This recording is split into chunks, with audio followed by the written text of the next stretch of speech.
Assalamu alaikum. I am Dr. Aisha. Today we are going to start a new region which is arm.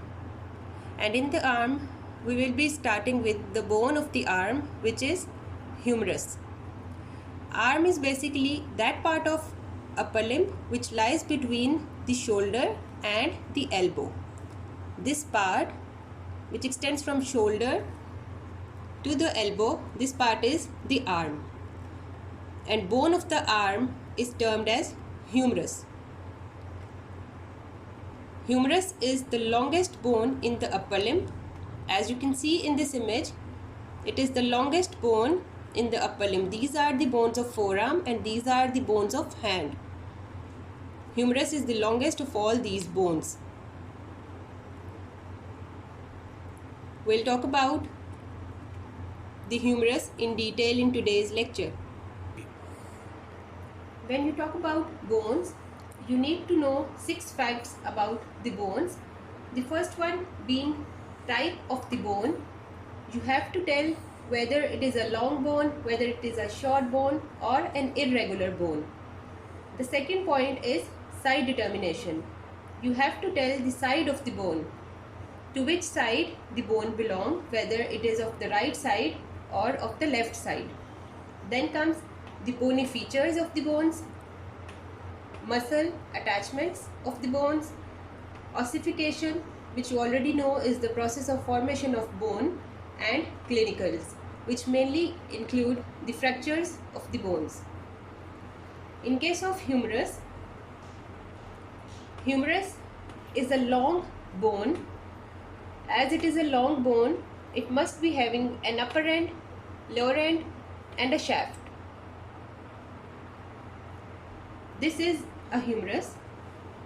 As you can see here, it is a long bone. It has a shaft and 2 ends, upper end and lower end. Coming to its side determination, how do you determine side of the bone? The first point in the side determination is you have to define the 2 ends of the bone. Let us start with the upper end. This end, which bears a rounded head, this part is the head of the humerus, and the 2 tubercles. This greater tubercle, this larger one is the greater tubercle, this smaller one is the lesser tubercle. This end, which has head of the humerus, greater tubercle and lesser tubercle, this end forms the upper end of the bone. So you have to keep this end upwards. As compared to this end is expanded from side to side and flattened from before backwards. It is flattened from before backwards and expanded from side to side. This end makes the lower end of the humerus. So you have to keep this end downwards. You cannot hold the bone like this.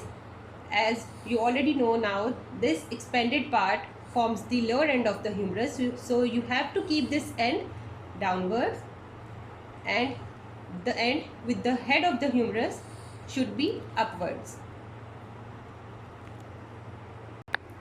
The second point in the side determination is you have to keep the head of the humerus towards the medial side.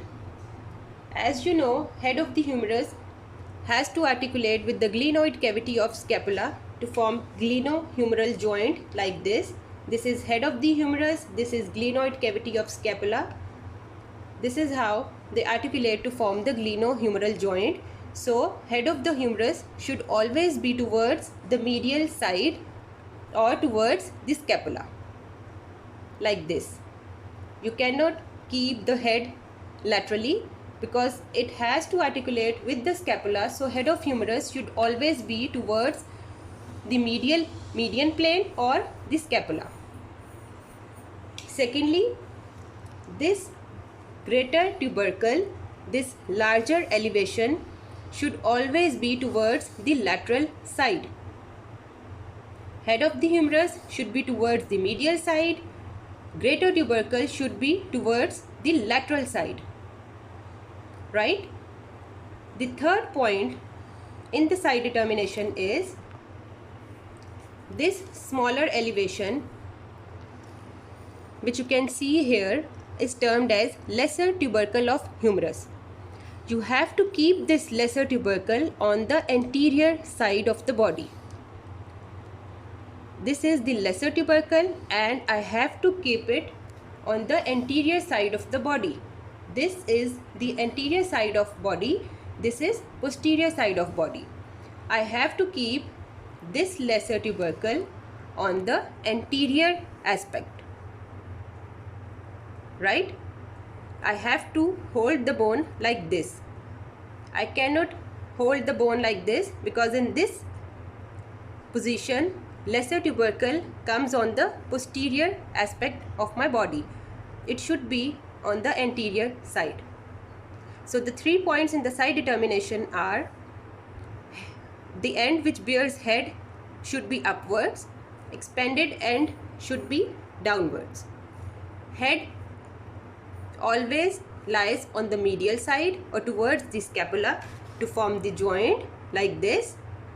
Greater tubercle, this larger elevation should be towards the lateral side, and this smaller elevation should always be on the anterior side of the body.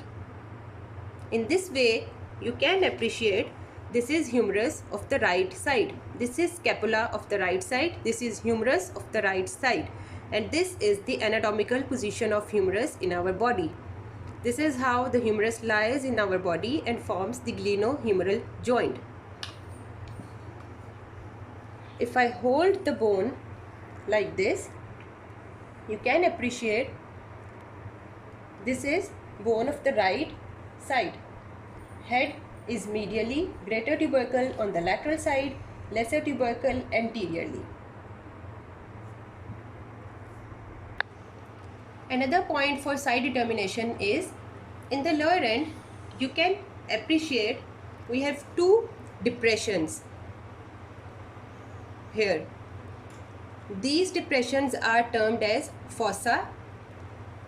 We have 2 fossa on the anterior aspect of the lower end and we have one larger depression or one larger fossa on the posterior aspect. Right?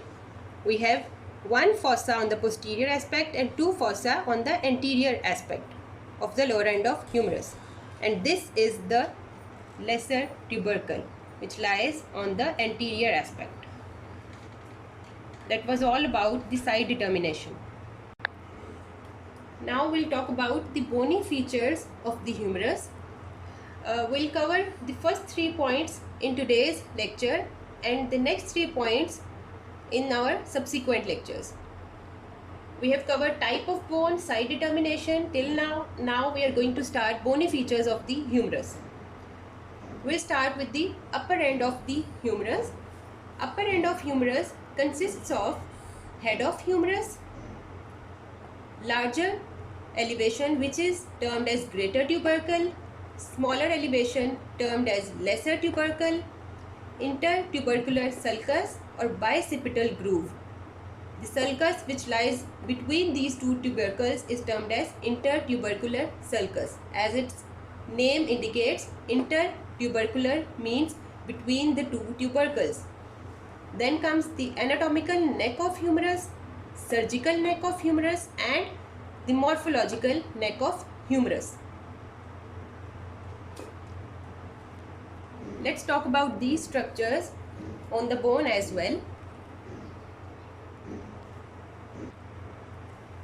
We'll start with the head of the humerus. This rounded portion, this globular portion is the head of the humerus. This head is about 1/3 of a sphere. It articulates with the glenoid cavity to form the glenohumeral joint. This whole structure is the head of the humerus. This head is directed medially. slightly backwards and upwards, like this. Direction of this head is slightly backwards, upwards and medially.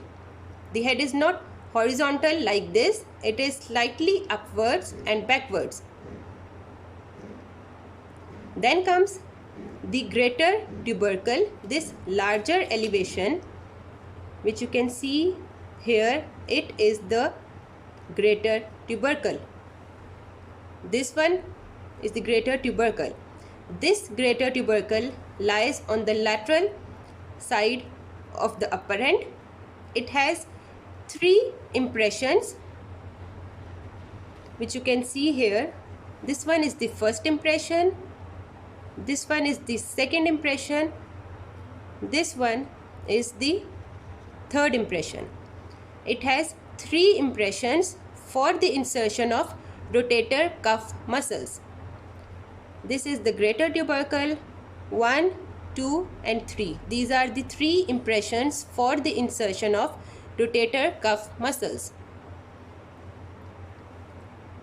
Right? Coming to the lesser tubercle, this smaller elevation on the front of the upper end is the lesser tubercle. This lesser tubercle, it projects anteriorly from the upper end of the humerus. Then comes the intertubercular sulcus, this one. This groove which lies between these 2 tubercles, greater tubercle and lesser tubercle. This large groove is termed as intertubercular sulcus. Inter means between. The other name for this sulcus is the bicipital groove. 3. This sulcus, which is separating the greater tubercle laterally from the lesser tubercle anteriorly, it has 2 lips. This one and this one. It has 2 lips. The lip which is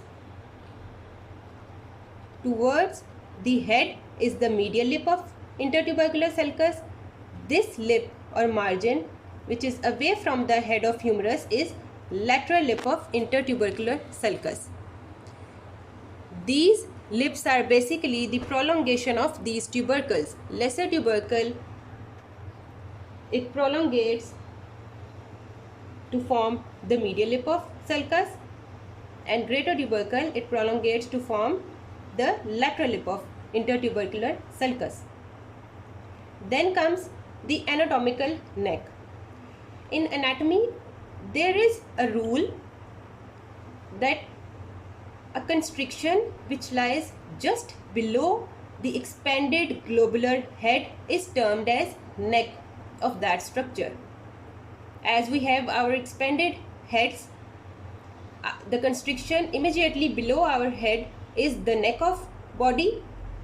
In this case, in case of humerus, the same rule applies. This globular portion is the head of humerus. This constriction which immediately lies below the head of the humerus, this constriction is termed as the anatomical neck. This red line is indicating the anatomical neck of the humerus. The constriction just below the head, this one is the anatomical neck of the humerus, this rounded one. Then comes the surgical neck of humerus. This constricted part which is separating the upper end, whole of the upper end from the shaft of the humerus, this constricted part, this constriction which is separating upper end from the shaft of the humerus is termed as surgical neck of humerus. This is the weakest point in the upper end of humerus. It is most commonly fractured site in the humerus. This surgical neck of humerus is also related with the axillary nerve. Axillary nerve winds around this surgical neck of humerus, and you also know posterior circumflex humeral vessels, they also wind around this neck. They are liable to injury during the fractures of the surgical neck of humerus. This neck is surgically very important. That is why this constriction or this neck is termed as the surgical neck. This point, this constriction is the surgical neck. This is the upper end, this is the shaft, and this constriction is the surgical neck. Then comes the morphological neck of humerus. Just 0.5 centimeter above this surgical neck, this is surgical neck, red line is indicating surgical neck. 0.5 centimeter above this surgical neck, we have the morphological neck. Morphological neck is basically representing the epiphyseal line of humerus. This one is the morphological neck, which is passing just below the head of the humerus like this. This is representing the epiphyseal line of the humerus. This is anterior aspect of humerus. What is the epiphyseal line? It is the point of junction of epiphysis with the diaphysis of the long bones. You will study these terms in detail in general anatomy. For now, I am just giving you a brief introduction about the epiphysis and diaphysis. Epiphysis is that part or ends of the long bones which develop or ossify by their independent ossification centers. Like in case of humerus, head, greater tubercle and lesser tubercle. These three structures, they ossify by their independent ossification centers. These three structures then fuse together to form a compound epiphysis.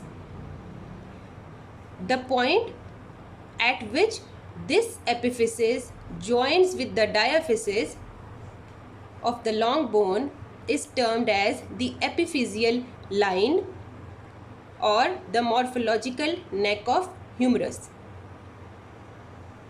I repeat, these three structures, greater tubercle, lesser tubercle and head of humerus, they have their independent ossification centers.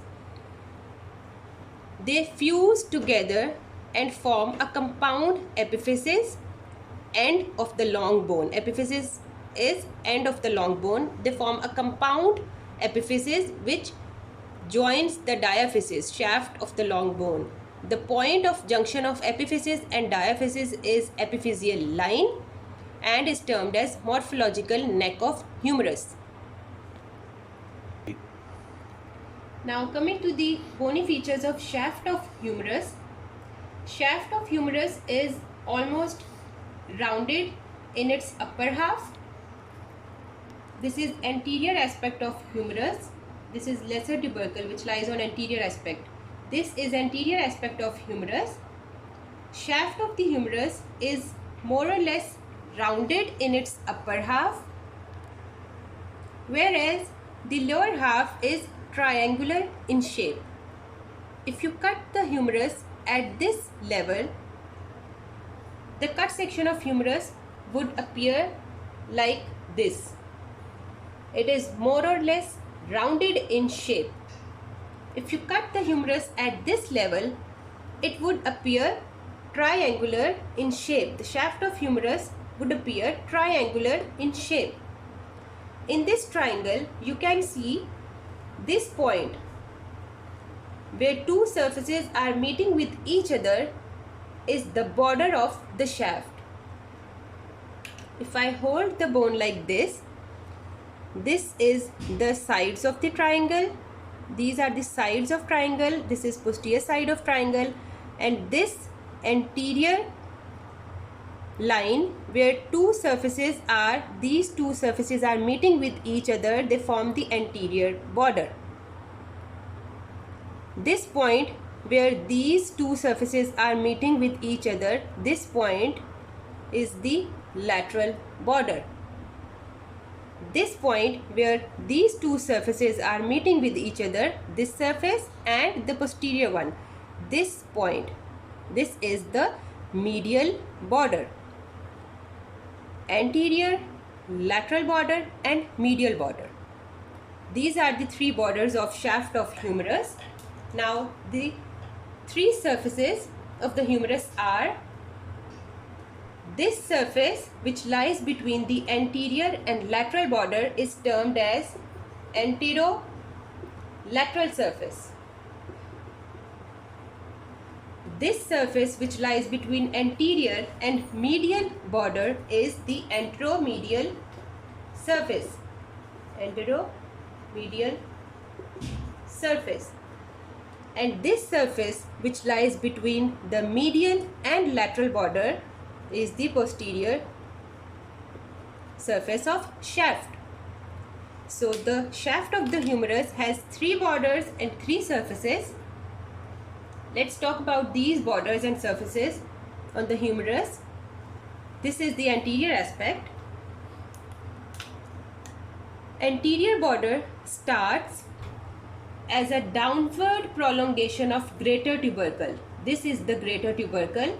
It begins with the prolongation of greater tubercle and the lateral lip of intertubercular sulcus, like this. This whole line is the anterior border of humerus. Anterior border is prolongation of greater tubercle and lateral lip of intertubercular sulcus. This is the sulcus. It is prolongation of lateral tubercle of sulcus and greater tubercle, lateral lip of intertubercular sulcus. It is more prominent in the upper part. It becomes rounded in the lower part. This whole black line is representing the anterior border of humerus. This one.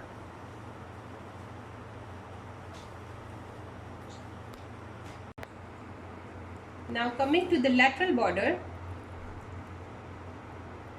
Lateral border begins just posterior to the greater tubercle. This one, this greater tubercle. As you know, greater tubercle lies on the lateral side, so the border on this side must be the lateral border. Do not confuse the sides of the bone. Head is always towards the medial side, so the border on this side would be the medial border. As we know, lateral tubercle always lie on the lateral side, so this border would be the lateral border and this would be the lateral side of the humerus. Lateral border, it starts posterior to the greater tubercle like this. It is barely pressible in the upper part as the upper half of the humerus is rounded. It comes down like this. It becomes more prominent in the lower half of the humerus. This prominent part of the lateral border, this prominent lower part of the lateral border is termed as the lateral supracondylar ridge. This one. This prominent ridge or the prominent lower part of lateral border is termed as the supracondylar ridge. This one is the lateral border. If you trace the lateral border from this lateral supracondylar ridge, you move upwards like this. It ends on the posterior aspect of greater tubercle. It is rounded in the upper part. It is not appreciable in the upper part, but you can trace it from below like this up to the posterior part of the greater tubercle. Now coming to the medial border. Medial border is continuation of medial lip of intertubercular sulcus. This is intertubercular sulcus, this is lateral lip of intertubercular sulcus, and this is medial lip. Continuation of medial lip of sulcus downwards like this up to the lower end. This is the medial border. Like the lateral border, medial border is also more prominent in the lower part, as the bone is triangular in the lower part, so borders are more prominent in the lower half of the humerus. This prominent ridge in the lower part of medial border is termed as medial supracondylar ridge, as we talked about in case of lateral border. This prominent ridge is the medial supracondylar ridge. Now this surface which lies between anterior border and the medial border, anterior border and the medial border is anteromedial surface. This one, this side of the triangle is anteromedial surface. This is the lateral border, this is the anterior border. Now the side which lies between the anterior border and the lateral border is anterolateral surface. So this surface or this side of the triangle, this side of the shaft is anterolateral surface. This is anterior border which lies in the center. Surface between anterior border and lateral border, this one is the anterolateral surface. This one is the anteromedial surface, and if I turn the humerus like this side with the olecranon fossa is the posterior side of the humerus. This is medial border, this is medial border which lies towards the head, and this is lateral border. Surface between the lateral and medial border is the posterior surface.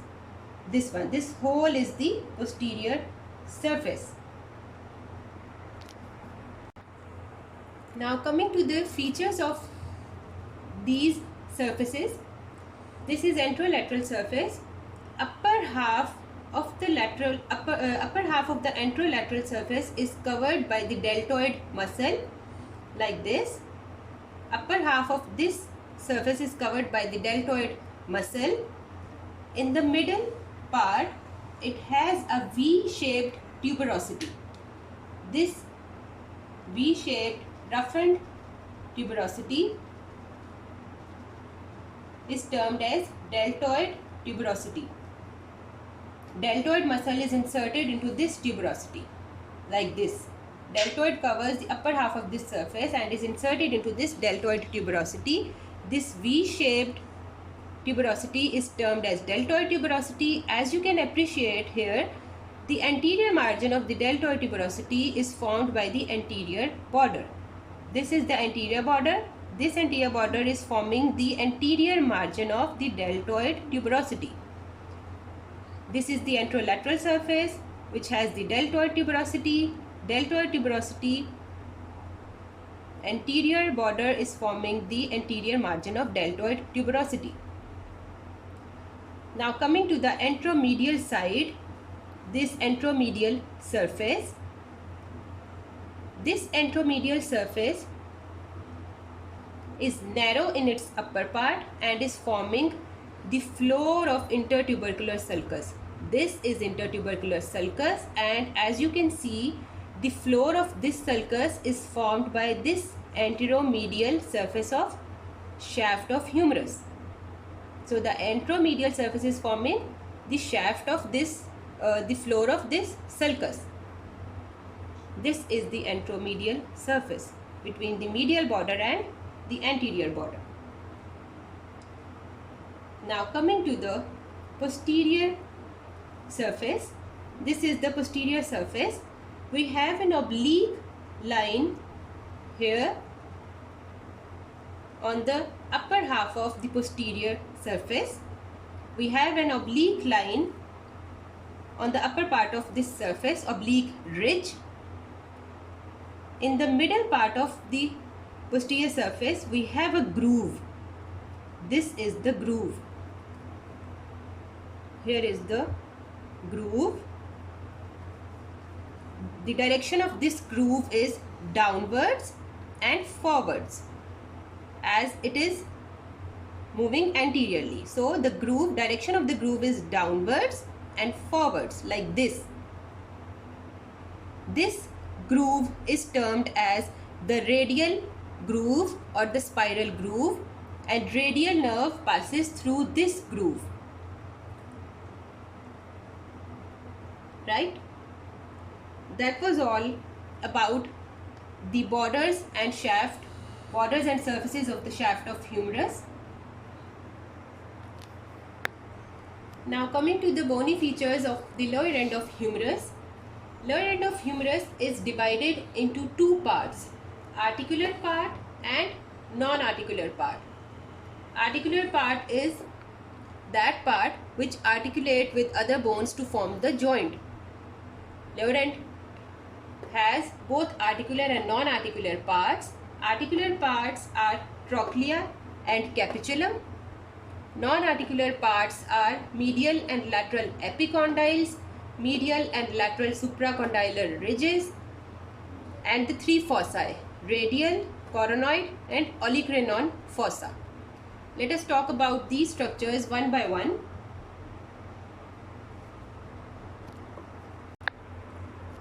This whole structure is the articular part of the lower end, and this one is the non-articular part, this upper part. We'll talk about the articular part first of all. This rounded projection on the lateral side of the humerus, as you can see, this is greater tubercle, so we know this is the lateral side of the lower end, right? This rounded projection on the lateral side is termed as the capitulum, and it articulates with the head of radius. Radius is the lateral bone of the forearm, and this is radius, and this is how the head of radius articulates with the rounded projection on the lower end, which is termed as the capitulum. This is how the radius articulates with the capitulum. Now this part, this pulley shaped part, is termed as trochlea. This trochlea, it articulates with the medial bone of the forearm, which is termed as ulna. This is ulna, and this is how it articulates with the trochlea. As you can see, this is the lateral edge of trochlea, this is the medial edge of trochlea, and this one is the lateral edge of trochlea. This is the pulley. As you can see, this medial edge is 6 mm downwards, or it is 6 mm, it projects 6 mm downwards as compared to the lateral edge. If you hold the humerus on the horizontal plane, you can see medial edge is more towards the downside. It is 6 mm longer than the lateral edge. It is due to this medial edge of trochlea that when we extend our forearm, the forearm and arm does not lie in the same line. There is angulation at our elbow, which is termed as carrying angle. Let me explain you this carrying angle. Carrying angle is when you extend your forearm, you can appreciate here the long axis of the arm is not in line with the long axis of the forearm. The forearm is not straight like this. When you extend the forearm bends a bit laterally like this. This is the long axis of arm, this is the long axis of forearm. This angle, if we extend this long axis of arm like this angle which is formed between the long axis of arm and forearm here is termed as the carrying angle. This bend in the forearm is due to the long medial edge of trochlea. Due to this long medial edge of trochlea, the forearm is bent slightly like this, and there is formation of carrying angle between the long axis of these two structures. This angle of 10 to 15 degree is termed as the carrying angle. This angle is 10 to 15 degrees in males and greater than 15 degrees in females. Now coming to the non-articular parts of the lower end of humerus. This projection on the medial aspect of lower end, this whole projection is termed as medial epicondyle. This is subcutaneous. You can easily feel the medial epicondyle on the medial side of your elbow. The prominence on the medial side of your elbow is this medial epicondyle. It is subcutaneous. This small projection on the lateral side is termed as the lateral epicondyle. It is less prominent as compared to the medial epicondyle. Medial epicondyle is more prominent as compared to the lateral epicondyle. These two prominent borders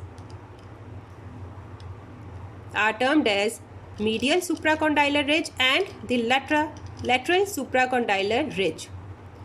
Medial epicondyle, medial supracondylar ridge, lateral epicondyle and lateral supracondylar ridge.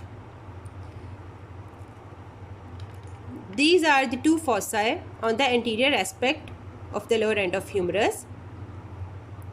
The fossa just above the capitulum is termed as the radial fossa.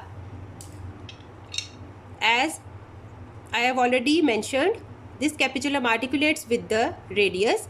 When we flex our elbow, head of radius lodges into the radial fossa. It does not come in direct contact with this fossa, as there is a pad of fat in these fossae, but to some extent the head of the radius during flexion of the elbow come in contact with the radial fossa. This is radius. In flexion, head of radius comes in this radial fossa. That is why this fossa is named as the radial fossa. The second fossa that lies just above the trochlea on the anterior aspect is termed as the coronoid fossa. This is the ulna. This is coronoid process of ulna. When it articulates with humerus, you can see during flexion this coronoid process of ulna lodges into the coronoid fossa.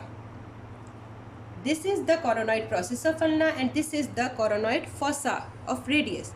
During flexion, this coronoid process of ulna lodges into the coronoid fossa.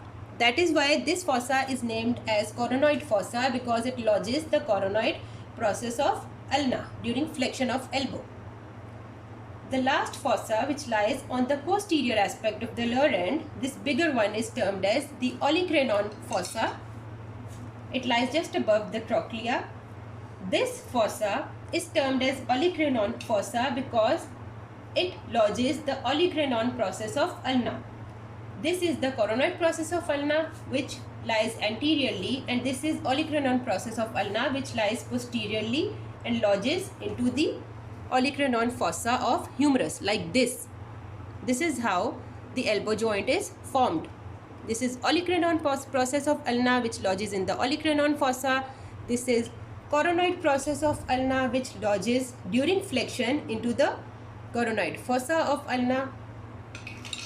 And this is head of radius and it lodges into the radial fossa of lower end of humerus. That's all about the bony features of humerus. One important thing which I need to mention here is the line of force transmission through the upper limb. This is very important from viva point of view and from written point of view as well. The line of force transmission, if the force is applied to the hand, this force or weight is transmitted to the wrist joint. From the wrist joint, it is transmitted to the radius, which is lateral bone of the forearm. This radius is connected with the ulna through a membrane which is termed as interosseous membrane. The weight is transmitted from the radius to the ulna, which is medial bone of the forearm, from ulna to the elbow joint and humerus. Then from the humerus, weight is transmitted to the scapula through glenohumeral joint. From the scapula, weight is transmitted to the clavicle through coracoclavicular ligament. Shoulder joint, scapula, coracoclavicular ligament, clavicle. From the clavicle, it is transmitted through the sternoclavicular joint to the sternum and axial skeleton. This is the line of weight transmission through the upper limb. You must know this line of weight transmission or force transmission through the upper limb. That's all about today's lecture. We'll talk about attachments, ossification and clinicals of humerus in our subsequent lectures. Thank you.